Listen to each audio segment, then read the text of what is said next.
Il était un peu plus de 4 heures ce matin lorsque les services de secours ont été appelés pour un accident. Une voiture avec à son bord 5 mineurs est sortie de la route. Elle était poursuivie à distance par la police. L'un des passagers est mort sur le coup. Que s'est-il passé? Emmanuel Binet, Faustine Magnéto et Christophe Buzine. Une voiture broyée dans un choc si violent que l'airbag s'est déclenché. Le toit du véhicule découpé par les secours pendant de longues heures pour extraire les 5 mineurs de cette carcasse. Parmi les premiers sur les lieux, ce riverain.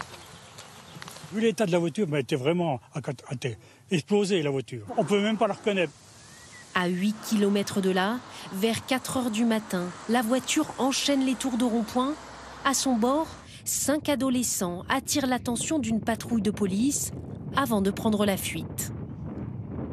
En pleine campagne, sur une route non éclairée, certainement pour se soustraire au contrôle de police, ils éteignent les phares et accélèrent. C'est à ce moment-là que le véhicule prend de la vitesse juste avant le drame.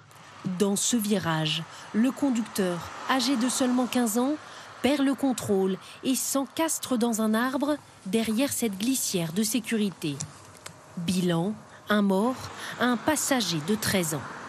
Nos équipes ont rencontré l'un de ses amis, traumatisé.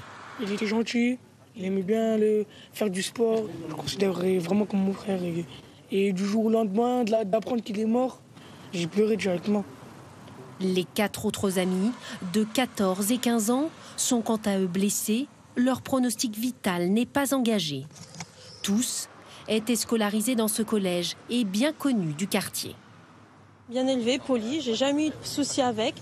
Quand je revenais avec mon chariot de course, il venait m'aider.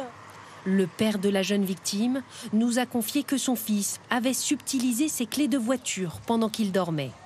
Ces adolescents au volant d'un véhicule, cela ne surprend pas ce voisin. Moi, j'ai déjà vu prendre une autre voiture et déjà tourner là sur le parking. C'était pas j'avais déjà vu au volant d'autres voitures avant cela.